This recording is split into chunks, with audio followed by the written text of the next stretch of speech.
Hi, I'm Andrew Smith, Associate Director of Virginia Farm Bureau's Governmental Relations Department. And I'm Stephanie Kitchen, Assistant Director for Government Relations. Welcome back to our weekly General Assembly video updates. The 2020 General Assembly session is upon us, and we're off to a running start. There's been an unprecedented number of bills dropped already this year. Andrew, do you have an idea approximately how many we're seeing? Last I looked today, over 2,700 bills, and we expect a lot more.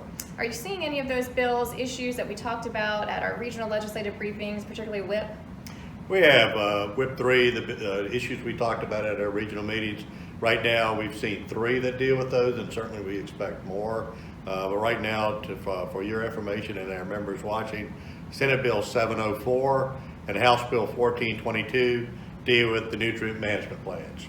House Bill 1497 deal with the contract applicators. And stay tuned for more.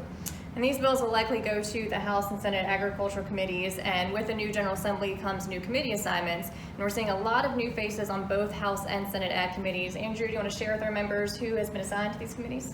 Sure. Changes have come with the election and the shift in majority. So looking at the Senate Ag Committee, we have a new chair, Senator Chad Peterson, and serving on the Ag Committee along with him will be Senators Hanger, Ruff, Obenshain, Stewart, Marsden, Stanley, Lewis, Suderline, Mason, McClellan, Favola, and 3 new members this year, Morrissey, Pillion, and Hushme. Looking at the House Ag Committee, we have a new chairman as well, with Delegate Plum. Vice Chair will be Delegate Goditis. Along with them will be Delegates Tyler, Bulova, Keene, Lopez, Tran, Helmer, Delegate Joshua Cole of the Stafford area, Hudson, Simones, Willett, Guy, Ware, Delegate Danny Marshall, Gilbert, Poindexter, Edmonds, Wilt, Webert, Ranson, and Bloxham.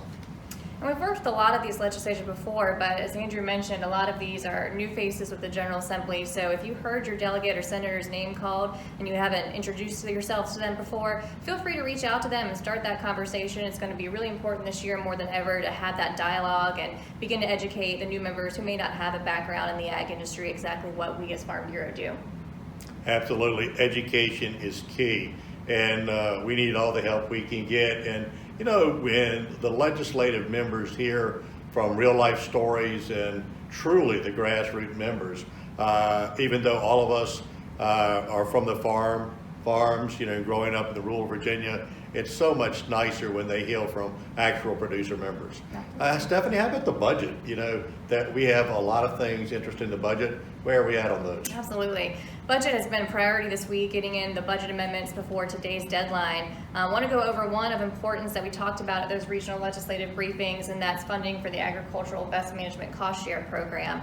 We're at right now about $44 million for fiscal year 21 and for fiscal year 22, which is about half of what's actually needed for adequate funding for the program. You might remember that stable funding is that base level amount to keep the program functioning, and we're at that right now in the introduced budget, but we're really looking for about double that to get to adequate funding to meet those WHIP 3 goals.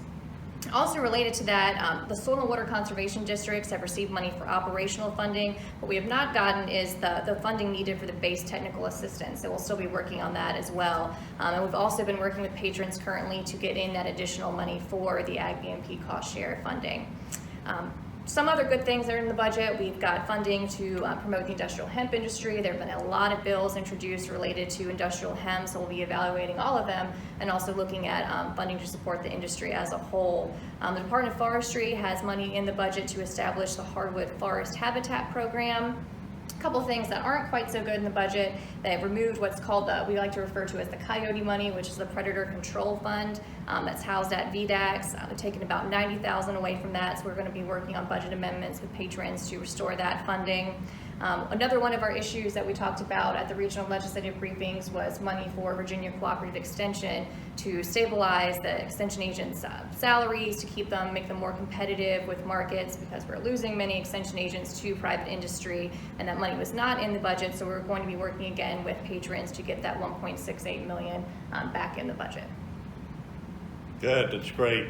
really appreciate that review of the budget issues, and we'll be going over more of the information about the budget and all the other bills. I'm sure we'll probably see at least another 1,000 bills that'll be coming over. Absolutely. It's going to be a Yes. busy couple of weeks.